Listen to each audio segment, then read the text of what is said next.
Hi, everyone. I'm Lindsay Barr of Draft Lab Sensory Software, and this is the Brewer to Brewer podcast from All About Beer. My guest is Averie Swanson of Keeping Together, and she's here for a conversation that goes beyond the brew house and into topics that matter to brewing professionals and curious beer drinkers. First, please visit allaboutbeer.com and follow on social media at allaboutbeer.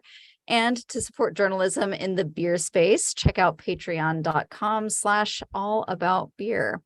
We'll get into the conversation in just a moment, but first, this message.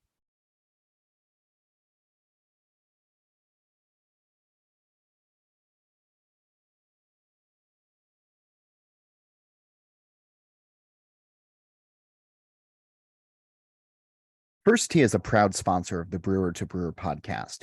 Some of the brightest brewers across the country have discovered the First Tea advantage.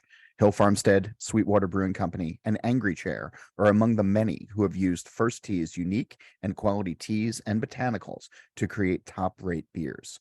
First Tea focuses on being direct, flexible, and fast. You can find out more about First Tea's collaboration with brewers and tea ingredients by visiting firsttea.com/blog. That's FIRSDTEA.com/blog. All About Beer is back, and we're asking for your support to help provide the independent beer media this rich and colorful industry deserves. Visit our website, allaboutbeer.com, where we're frequently posting new content. And please consider throwing us a few bucks at patreon.com/allaboutbeer. We have low-cost memberships for individuals and small and large companies alike. Every dollar goes to help produce new articles and podcasts. Looking for an easy hop sourcing experience? Yakima Valley Hops offers the finest quality hops from right here in our valley and premium growing regions around the world. Get the hops you need when you need them with ultra-fast shipping and awesome customer service. With a full line of liquid hop products and all your favorite varieties, no contracts are needed to brew with the best. Shop now at yakimavalleyhops.com. That's YAKIMA valleyhops.com. Okay, let's get into it. So a bit about my guest today. Averie Swanson is the founder and beer maker of Keeping Together, a brewing endeavor started in Chicago, Illinois, that she is currently reimagining into a brewery and tap room set to open in 2024 in the beautiful high desert of Santa Fe, New Mexico. She's one of only 22 Master Cicerones, the beer world equivalent of wine's Master Somm distinction, and is a co-owner and the former head brewer of world-renowned Jester King Brewery in Austin, Texas. She is a leader in the American wild and spontaneous beer production. Averie has spoken at numerous beer and brewing conferences around the world and continues to contribute to the beer industry at large beer competitions, judging, teaching, consulting, all that stuff. She is all over the place, and I'm so excited to have this conversation. So thanks for being here, Averie. Thank you so much for having me. I am so stoked to be here, and as always, stoked to talk to you, Lindsay, my dear. It's going to be a lot of fun. Averie and I go back quite a few years. We were just preparing for this podcast and trying to figure out when we first met, and I think it was at a CBC in like 15, 14, something like that. Yeah, I'm pretty sure it was at the Washington, D.C. one. So it would have been, like maybe 2015, 2016. Yeah, they all kind of blur together, you know? They really do. And of course, I'm good friends with your now husband, Yes. Pat Fahey. He's so wonderful. And you guys are joining us, or you are joining us from Santa Fe. So it's good to see you. Yes. It's good to see you too. Yeah. So let's just hop right into it, shall we? Why not? I mean, we'll have an organic conversation, but I do want to ask you a couple of questions that I just haven't had the chance to ask you. So your bio, of course, really speaks for itself. But one thing really sticks out to me, and it's your choice to use the title beer maker instead of brewmaster. That's obviously intentional. So can you tell me just what went on with that, and why did you choose to use that language? Yeah, I really don't consider myself to be a brewmaster. I feel like brewmaster is a very heavy, weighty title. And, I know there are certain schools in Germany that certify people to be brewmasters, and I didn't go to school to become a beer maker or a brewmaster.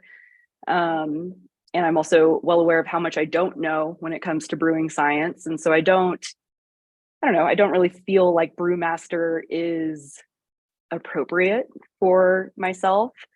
Beyond that, beer maker kind of just feels right to me. It kind of encompasses both hot side brewing skill as well as cold side cellaring fermentation. And though I do really love brewing, like hot side process, I think probably the most important part of what I do is shepherding and collaborating with yeast. And that I don't feel like falls necessarily under the title of brewmaster or brewer. Yeah, so it's kind of more of a holistic, all-encompassing title, where you kind of do all of it. Yeah. Yeah, I should probably, my computer tells me that it's a misspelled word all the time. I should probably just absorb that into the dictionary in my computer because it drives me crazy. But I do like it as just like a one word, very simple title that doesn't have a whole lot of like emotional connotation or heft to it. Yeah, I like the humility that goes with it. It's like beers should be kind of fun. I Maybe not agree taken so completely. seriously. So I think you're very clearly like not taking it super seriously, but are also really intentional about your use of language and how you make beer. So I appreciate it. Didn't really know what to expect you to say on that one. And I'm kind of actually like a little surprised because my mind is just like, stop being so humble. Like you are all of the things, but I can appreciate the humility. Like maybe let's not take ourselves so seriously. Yeah. Yeah. I mean, I very much enjoy what I do, but I recognize that like I can't make beer in a vacuum. It's a very collaborative process, not just, even if I am the only person in the brewery or the cellar, like I can't make alcohol myself. Like that is very much a collaborative process with the yeast that I'm using. So I don't know. It takes a village. Yeah, and you primarily make saison.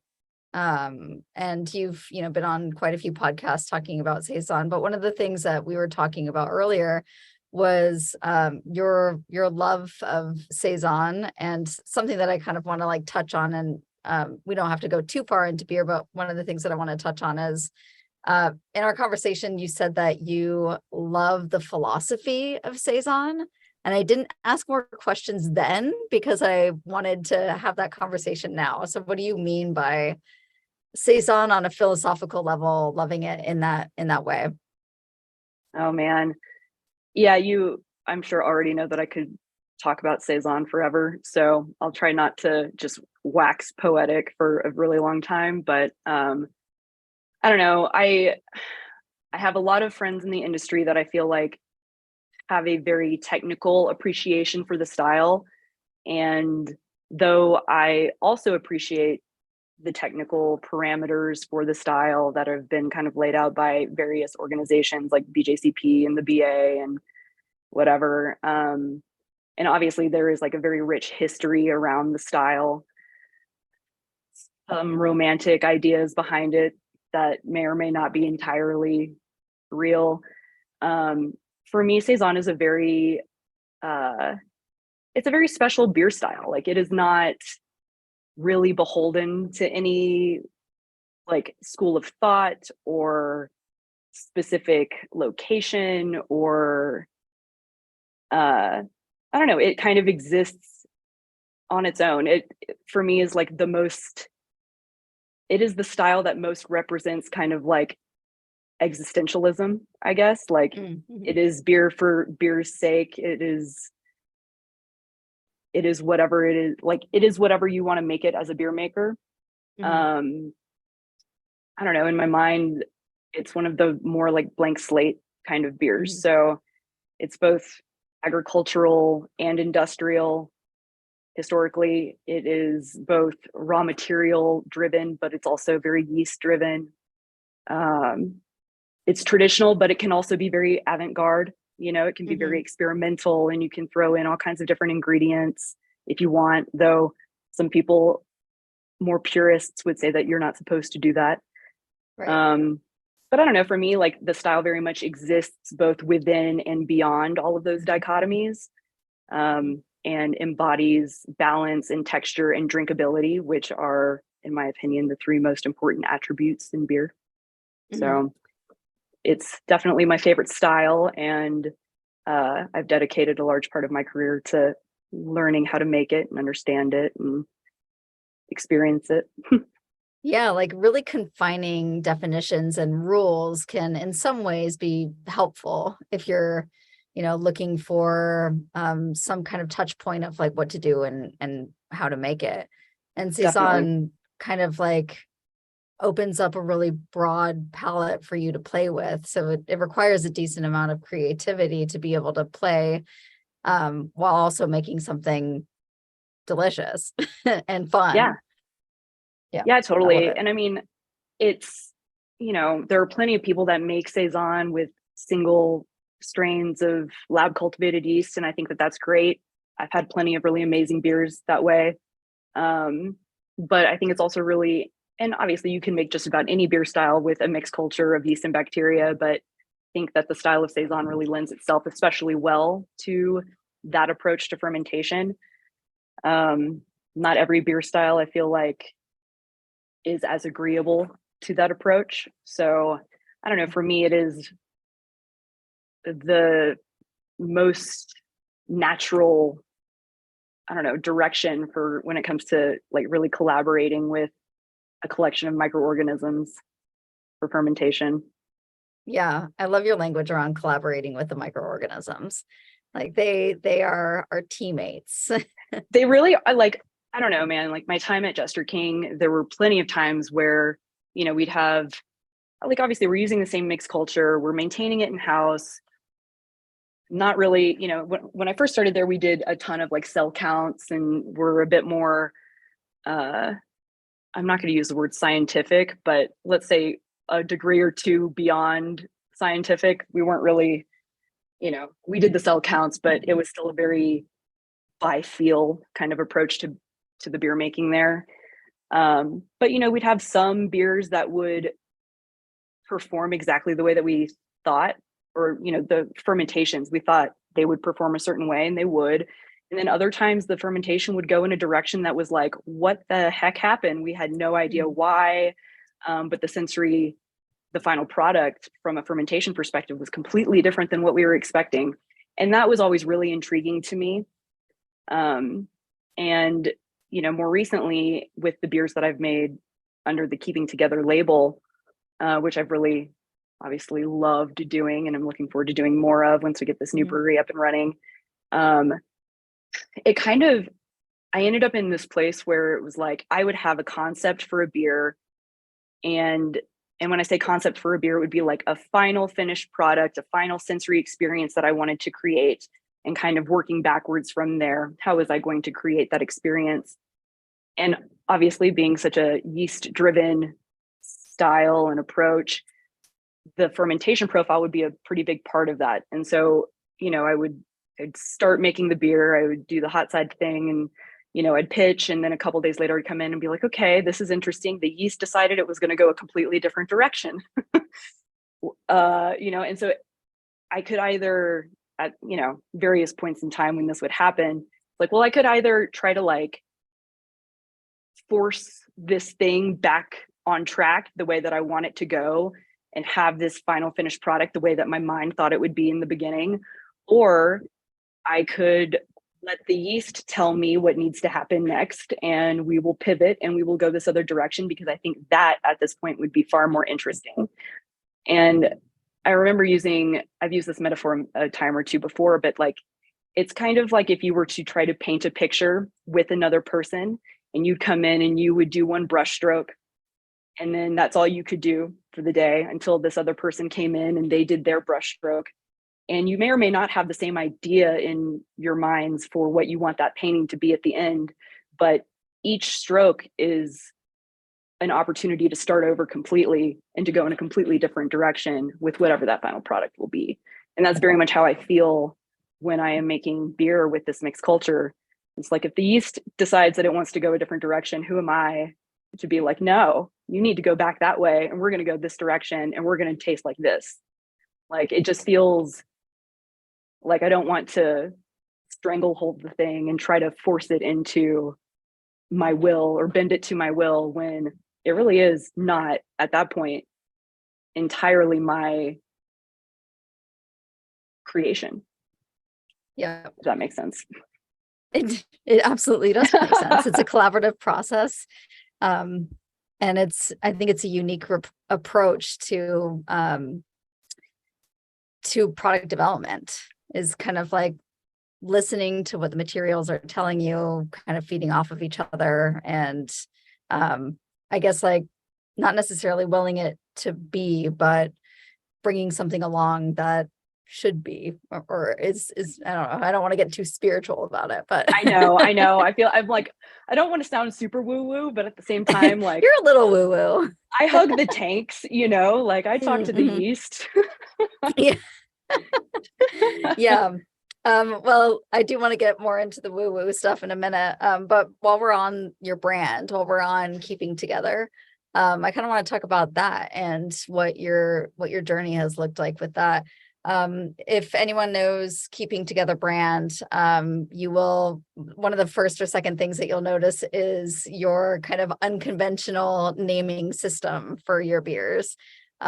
You've named beer, like one of your beer names is Human Intention is Sacred, or From the Outer Edge of Inner Space, which you're trying to tell me that you're not woo woo, but your beer brand definitely telling woo-woo. a different story.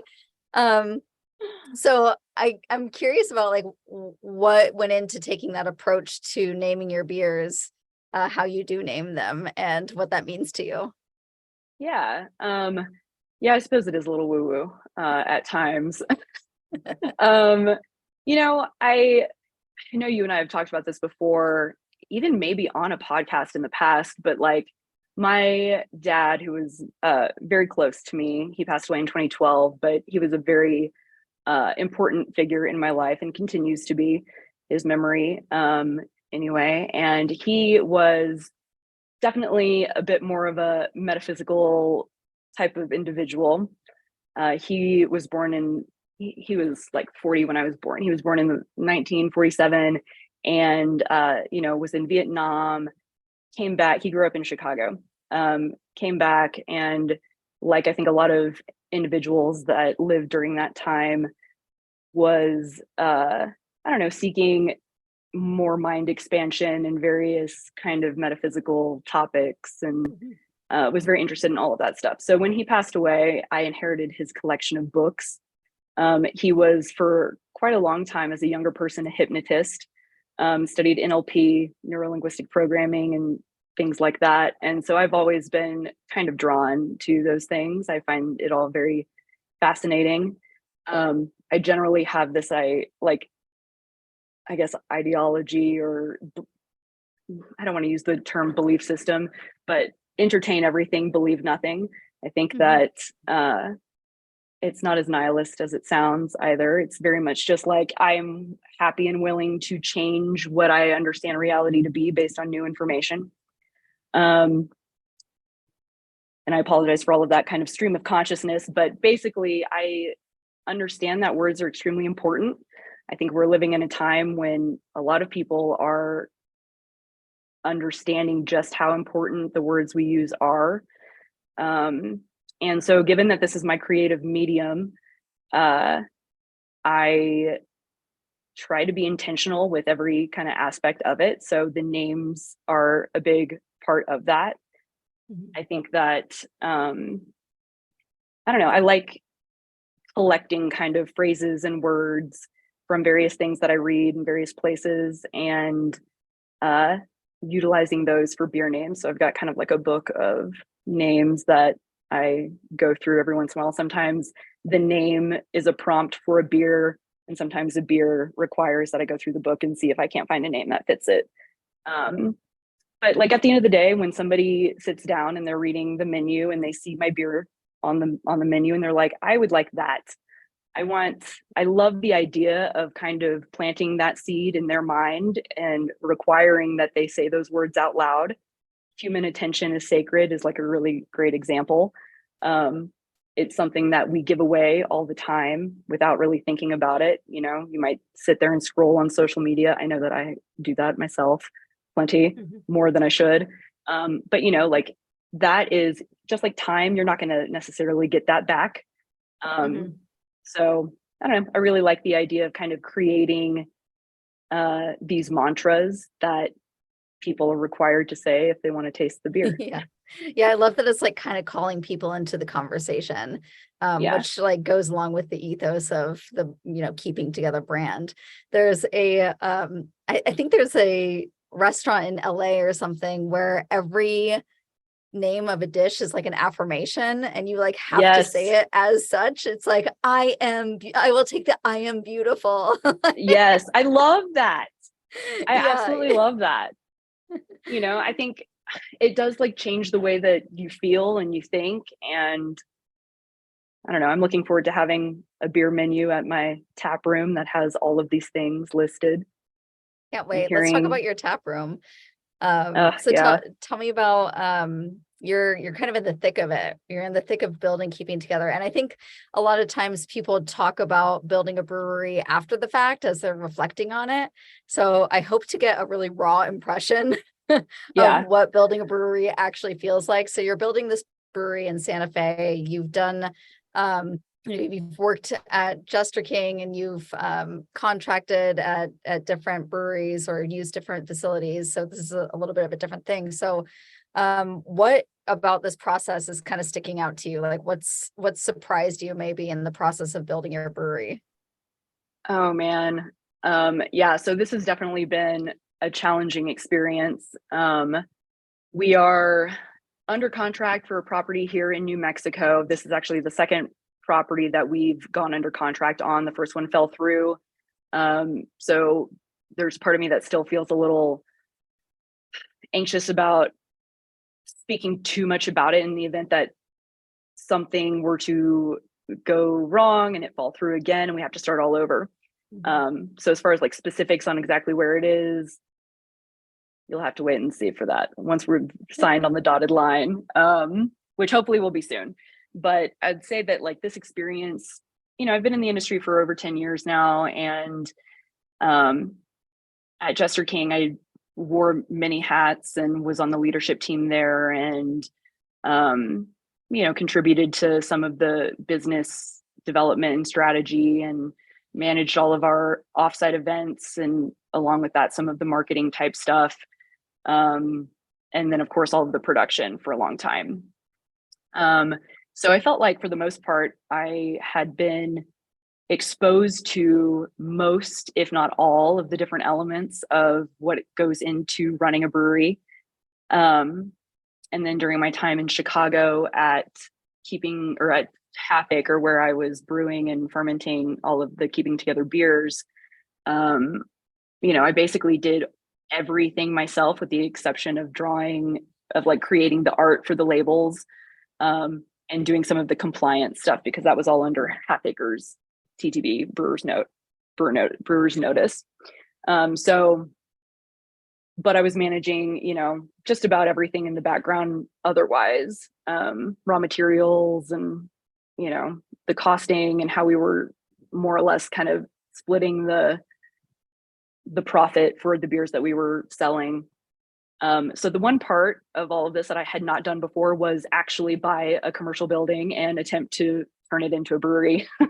So that has been an incredible learning experience. And, you know, there is some content out there in the world on like podcasts and articles on like how to build a brewery and how to write your business plan and how to buy commercial real estate and all of these things. And what I realized very early on was like, there is no one right way to do any of this. There are like innumerable ways to do this, like, and everybody has a different approach and a different story. And I don't know that there are very many pieces of content out there that go really in depth into what it takes and what you can do. And at every juncture, there is like, well, if you do this, you'll have to do all, there's like the cascade of events that occur if you decide to finance this way. Whereas if you decide to finance this way, it's going to be a completely different experience. So my partner and I are going the route of an SBA, like 504 loan. And so far it's been, the bank we're working with is fantastic. They've been extremely supportive. But getting this financing takes a really long time, and you basically have to have all of your ducks in a row before they close on the loan, and you need them to close on the loan before you can close on the property. So you basically have to put in, we've put in a ton of money in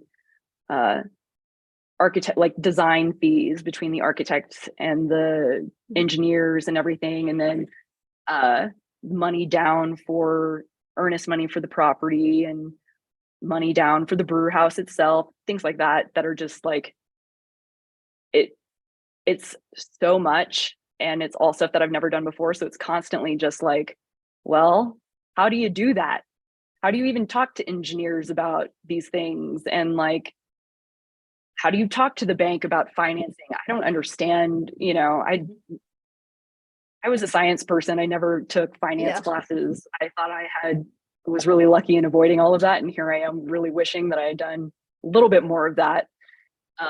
But I feel really grateful to have the support network that I do. I, have plenty of friends that have asked for help, and just, which is not easy either, really, for me, to be honest. Because it is like this place of vulnerability where you're like, well, I have no idea. I have no idea how to do that. So how did you do that? Like, where do you even start?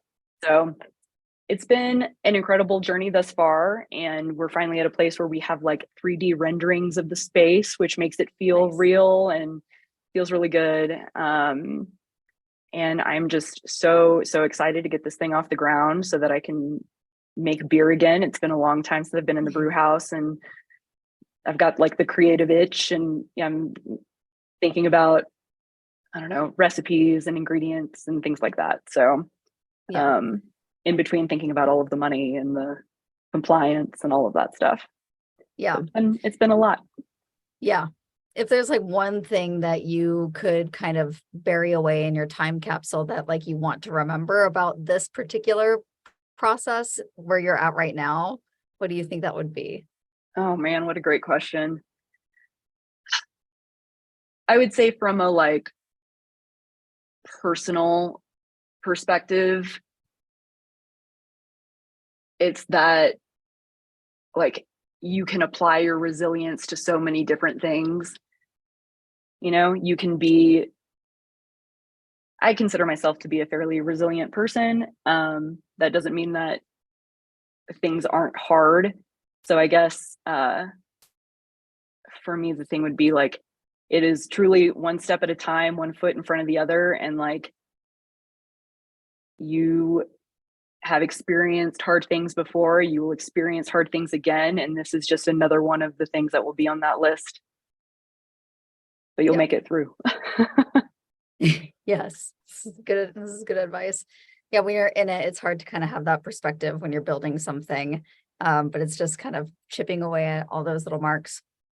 So I want to get more into New Mexico and why you chose to be in New Mexico.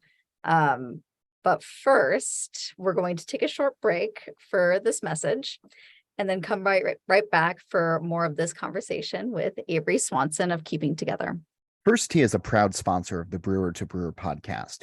Some of the brightest brewers across the country have discovered the First Tee advantage. Hill Farmstead, Sweetwater Brewing Company, and Angry Chair are among the many who have used First Tee's unique and quality teas and botanicals to create top-rate beers. First Tee focuses on being direct, flexible, and fast. You can find out more about First Tee's collaboration with brewers and tea ingredients by visiting firsttee.com/blog. That's FIRSDTEA.com/blog. All About Beer is back, and we're asking for your support to help provide the independent beer media this rich and colorful industry deserves. Visit our website, allaboutbeer.com, where we're frequently posting new content. And please consider throwing us a few bucks at patreon.com/allaboutbeer. We have low-cost memberships for individuals and small and large companies alike. Every dollar goes to help produce new articles and podcasts. Looking for an easy hop sourcing experience? Yakima Valley Hops offers the finest quality hops from right here in our valley and premium growing regions around the world. Get the hops you need when you need them with ultra-fast shipping and awesome customer service. With a full line of liquid hop products and all your favorite varieties, no contracts are needed to brew with the best. Shop now at yakimavalleyhops.com. That's YAKIMA valleyhops.com. Okay, Averie, I want to talk to you about New Mexico and why you chose to be in the desert. And I'm from New Mexico. I grew up in Albuquerque. I'm a Lobo. I went to University of New Mexico. I didn't leave New Mexico until I was in my mid-20s, and my heart is still there in many ways. And we just recently spent a couple of months in Santa Fe, my partner and I, and we got to hang out a decent amount, which was really lovely. So I'm always curious when people move to New Mexico, why they choose to go to New Mexico, especially coming from a city. So I'm curious what drew you to New Mexico, and now that you live there, what have you kind of been learning about the space? Yeah, New Mexico is a wild place. I love that you're from here, and really feel like you and your partner should just move here and live here permanently. Yes. Since your heart's already here, you might as well. Yeah, I don't know, man. New Mexico has always been kind of a special place for me. The Southwest generally has been a really special place for me. Growing up as a native Texan, I came out this way a fair amount as a kid with my family on vacations and things like that. The trip to the Grand Canyon and things like that. My dad always really loved Arizona, so we would generally pass through New Mexico, spend a bit of time here on our way out there. So when we were first looking at moving from Chicago I say back to the Southwest, but because in my mind, Texas is kind of similar, though I know Texas is very much its own thing. And folks in the Southwest would probably be upset to hear me say that Texas is part of the Southwest. It's very much its own thing. It's very much its own thing. And more so every day. But I don't know, I really wanted to make my way back out this direction.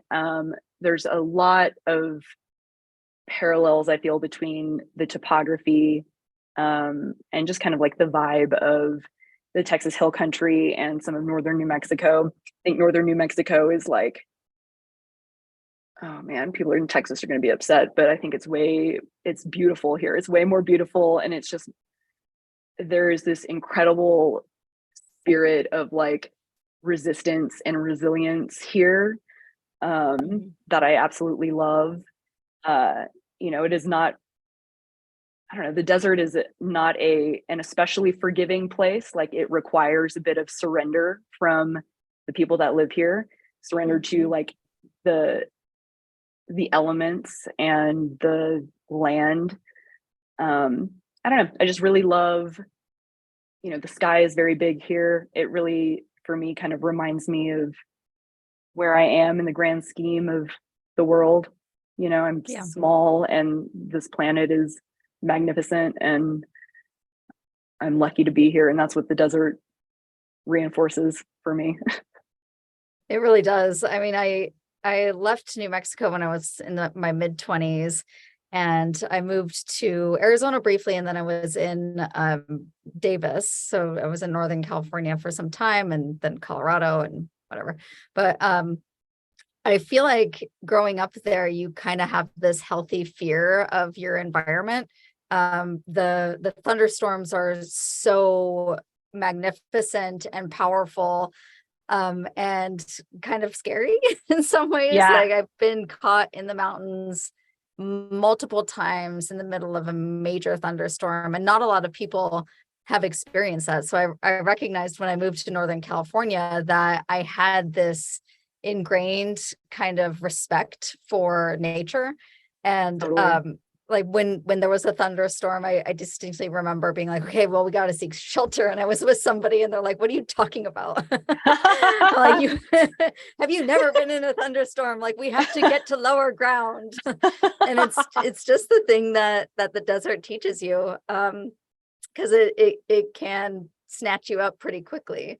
Not to mention the fires and the heat and the exposure. So it's not something that you kind of recognize unless you've been in the mountains and kind of felt that fear. Yeah, totally. I mean, we moved here a little over a year ago, and last summer was an incredible monsoon season. We had tons of rain, and Pat was like, "Oh, the desert's not that bad." I'm like, "Yeah, it's great here." He's from Minnesota originally, and so he's like, I like snow and calm, cool weather. And I'm like, yeah, we'll get plenty of that here too. And so and then this last winter got a fair amount of snow, which is nice. He skis a lot. I, as a Texan, don't understand snow sports really. Like conceptually, it doesn't click for my brain. But he went skiing a ton. And now it's been a very hot and very dry summer, which I think is very much more par for the course out here. And growing up in Texas, this was pretty normal for me too. But just within the last few days, we've had some pretty awesome monsoon thunderstorms. We got a ton of rain yesterday. Just like the diurnal shifts here every day are amazing and kind of wild, and not like something that I've ever really experienced. Being at this altitude, we're at like 7,200 feet, so up pretty high, and it might be 80 degrees during the day, and then at night it's like 60. So that's a pretty significant shift. But I didn't really experience that in Chicago or Austin or Houston. I don't know. It's beautiful, and it's rugged, and it's raw. And like the people here, it's so interesting. Like after I moved from Texas, where I lived my whole life, to Chicago, which to some extent felt a little familiar because my dad was from there, but people there are hardcore, when it comes to weather and stuff too. Like when I moved there in 2019, I moved there and like 2 days later was like a polar vortex, to the point where they shut down all of the trains in Chicago, which at the time they were like, this hasn't happened in decades. And people were like, yeah, we don't need to shut down the trains. I don't care if it's -20, like we need to get to work or whatever. And I was like, this is crazy. Y'all, like y'all are rugged as hell. Like stay home, man. It's like you go outside and your skin wants to fall off because it's so cold. But that was kind of shocking to me. And then moving here, also still had like a familiarity, not necessarily an expectation for how people would be, but like a general kind of familiarity for how folks respond over time to elements like this. And people here are hardcore and rugged, like it's not, I don't know, it's no joke. Yes. Yeah, it's definitely no joke. I want to mention something that you and I talked about the other day, which is this kind of concept of the lack of ownership of the land. I was telling you that being from there, like I've never felt like it was mine by any, like I never felt like it was I had any kind of like ownership of the land. And I think that that's really intentional. If you look at the major cities in New Mexico, it's all surrounded by reservation land, and it's very much in your face. Like this is not ours. And I think there's always that reminder in the food and in the culture and in the people and in your surroundings. And it's something that you had mentioned. So I'm wondering if you could kind of talk through that. Yeah, I mean, New Mexico is such an incredible place. It's one of the more diverse states in the country. There's obviously a large number of indigenous populations that live here. I want to say there's like 23 federally recognized tribal nations in New Mexico. Just within the Santa Fe area in northern New Mexico, there's I think it's like 19 different pueblos, but I don't know, it really does. I think even just beyond that, like obviously this part of the world has seen many different peoples living here and thriving, but also many different peoples coming here and colonizing it and attempting to make it their own. And I think that spirit of like resistance very much lives in the land and in the peoples that have been here forever, where it's like we will not just allow this, like you can't come in here and just own this place, no one owns the land here. And it's a really, again, it kind of like puts you in your place and you remember that you are not that important in the grand scheme of things and that the world is much bigger than you. In moving from Austin to Chicago, I felt a bit like, okay, I'm moving to a new place and I need to kind of like, there was an element of like starting over with my beer making and my, career and whatever, and making new friends. And though I had some friends there, it still felt very much like kind of a new beginning. And so I was very much anticipating that moving here to New Mexico as well. But honestly, it's been almost like a little bit easier because I was anticipating it, or because that is just like the general spirit of the place, where it's like, okay, there will be a probationary period where you can prove yourself, like, can you hang with the elements in the land? Can you sit back and be respectful and honor like the history of this place? Because like honestly, there's not really a way to exist here without it, like without honoring that, because like you said, it's everywhere. You would have to be, I don't know, delusional to pretend like it doesn't exist here. So Yeah, I don't know, it's a very energizing and exciting place. would you say enchanting? Enchanting, yes, even the land of enchantment. Yeah. Yes. Okay. Yeah. So I totally agree with you on all that stuff. It is expansive and big, and if you let it, it can just be really awe-inspiring. I love the Southwest. I love the desert. So to wrap up the conversation around Santa Fe, I want to do a Santa Fe speed round. Ooh, I want to ask you a man. couple. Are you ready? I want to do a couple of questions. Yeah, let's All try. right. What is your favorite New Mexico dish? Oof. I'm very much on the green chili train. I know that it's green, red, or Christmas. And I like red chili also, but I always prefer green chili. So I never even bother with the Christmas. I would say that my favorite dish is probably, like green chili beef enchiladas would probably be my go-to. I am definitely on board with the sopapillas, which, are served with like everything here. So yeah, you still need to take me to your churro place too. Yes. That was actually going to be my second question, which was red or green, but I love that your answer to favorite New Mexico dish was just green chili. Green chili. Just period. And that's big words coming from a Texan too. Yeah. So great, green chili. Do you have a favorite marg place that you found in Santa Fe? Oh man. I would say that my favorite is probably La Choza. Yeah. I try margaritas just about everywhere we go because beer is work, and and so I don't like to work when I'm going out. But I'd say La Choza is probably my favorite. They also have a number of other really great cocktails. La Choza is great. Yeah, La Choza is really good. Tequila or mezcal? Oh man, mezcal, hands down. It's been my. Okay. I have an agave tattooed up the back of my leg. It has been my spirit animal for a long time. So very much love mezcal. Your agave plant. Love it. Roadrunner or coyote?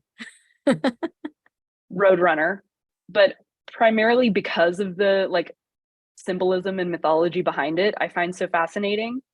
So we live a little bit outside of town and are surrounded by some trees and land and stuff. And we're just renting a house out here. But there is a roadrunner, or at least a few that live like, and are pretty, they're like out a fair amount.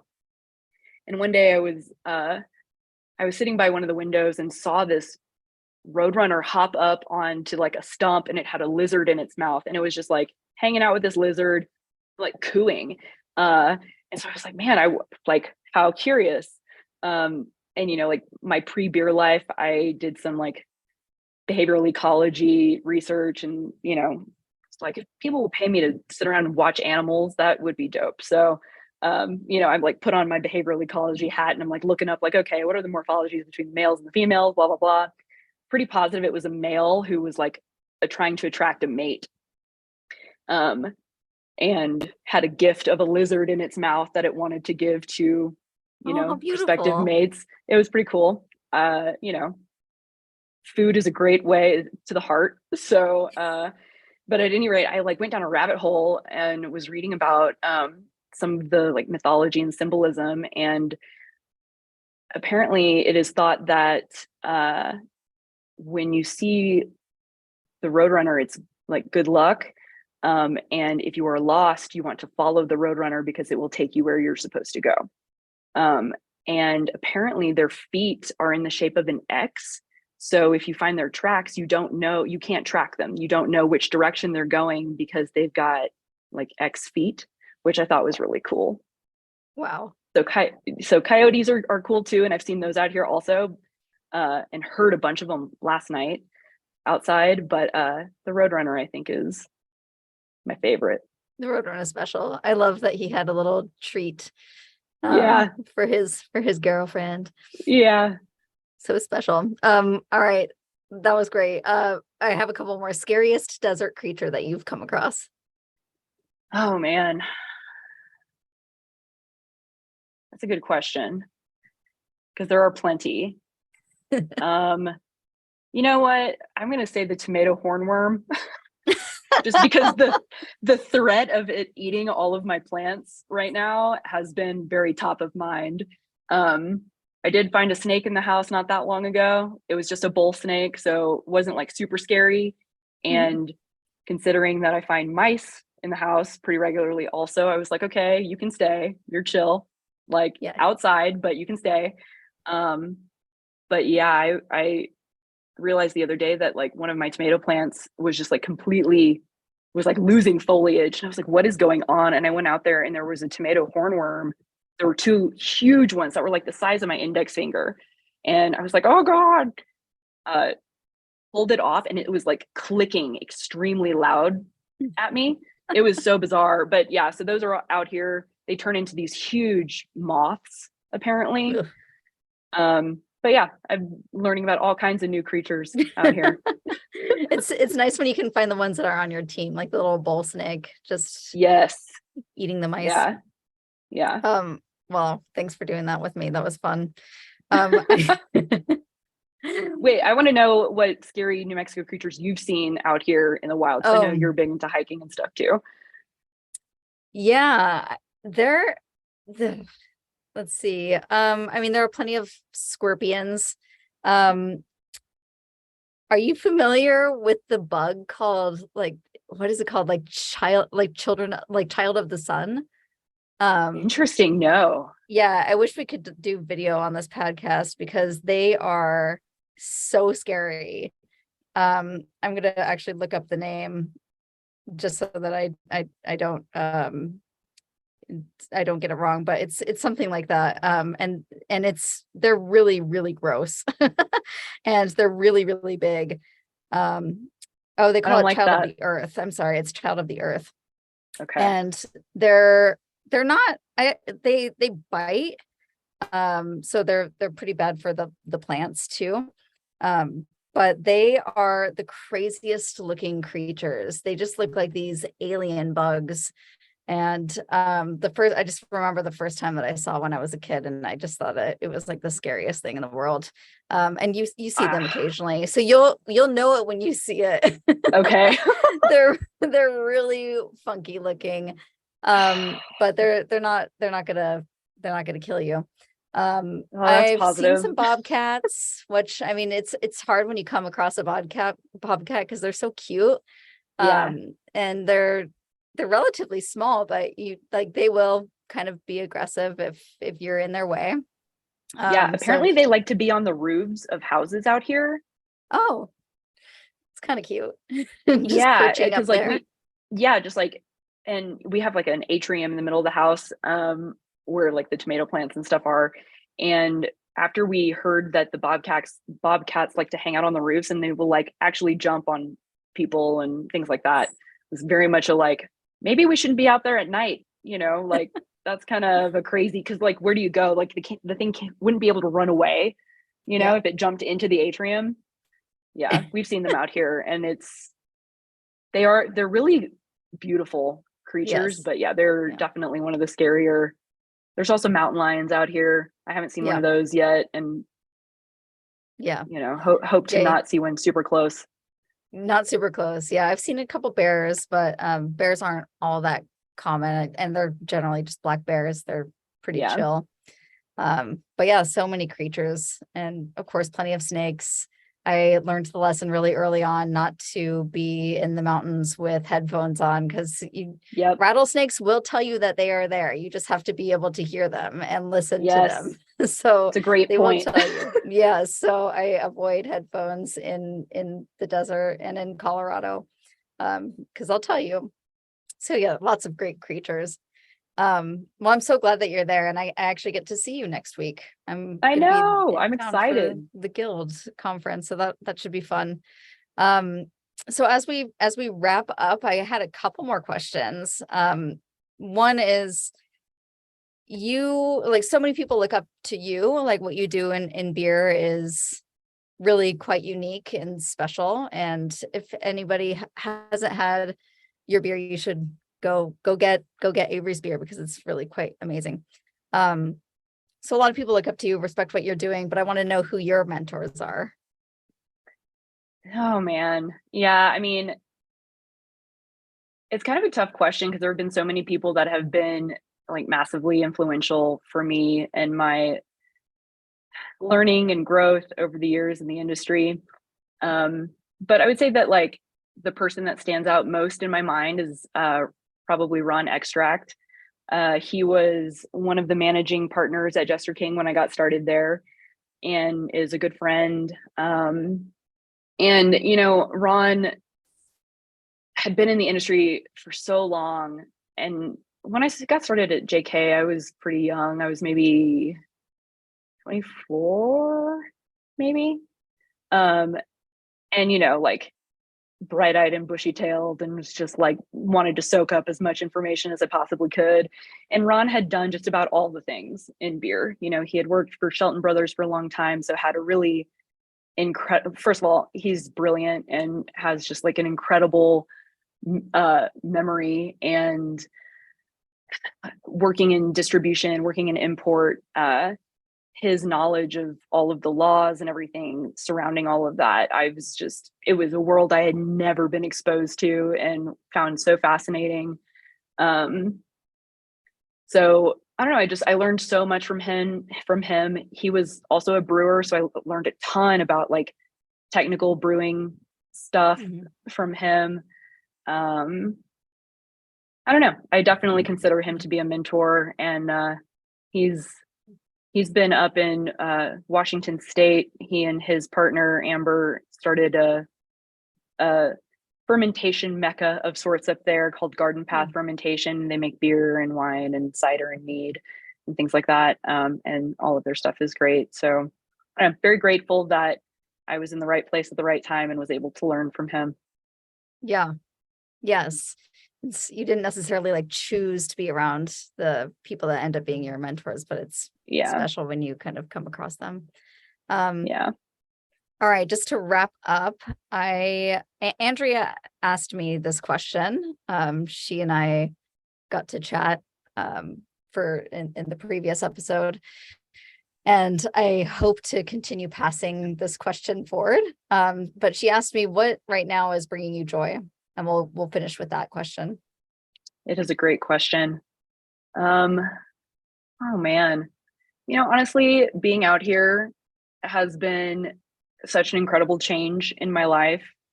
Out here in New Mexico, I'd say one of the things that brings me most joy is probably just being able to, like, the access that we have to the outdoors out here. We go hiking a fair amount, so do at least one pretty long hike every week, and that has been very therapeutic and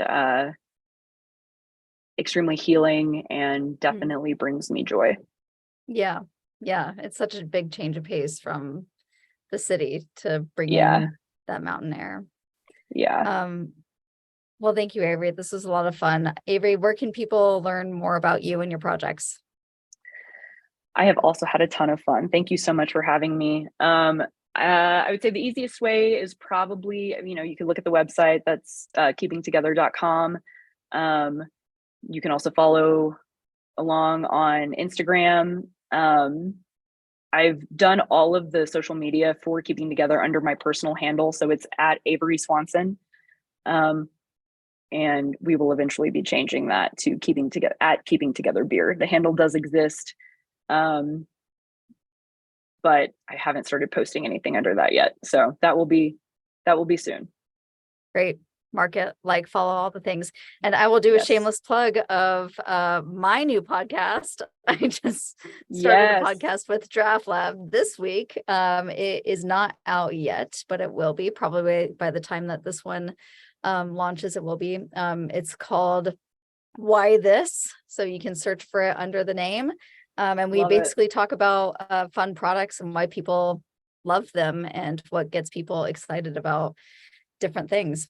And of course, Averie, you're going to be back on the next episode of this show as the host, having a conversation with a brewer of your choosing. So that's going to be on the air in about 2 weeks. So make sure you tune in for that. And of course, visit allaboutbeer.com and follow on social media. And to support journalism in the beer space, check out patreon.com/allaboutbeer. I'm Lindsay Barr of Draft Lab Sensory Software. Thank you, everyone, for listening to the Brewer to Brewer podcast. First Tee is a proud sponsor of the Brewer to Brewer podcast. Some of the brightest brewers across the country have discovered the First Tee advantage. Hill Farmstead, Sweetwater Brewing Company, and Angry Chair are among the many who have used First Tee's unique and quality teas and botanicals to create top-rate beers. First Tee focuses on being direct, flexible, and fast. You can find out more about First Tee's collaboration with brewers and tea ingredients by visiting firstte.com/blog. That's FIRSDTEA.com/blog. Looking for an easy hop sourcing experience? Yakima Valley Hops offers the finest quality hops from right here in our valley and premium growing regions around the world. Get the hops you need when you need them with ultra-fast shipping and awesome customer service. With a full line of liquid hop products and all your favorite varieties, no contracts are needed to brew with the best. Shop now at yakimavalleyhops.com. That's YAKIMA valleyhops.com.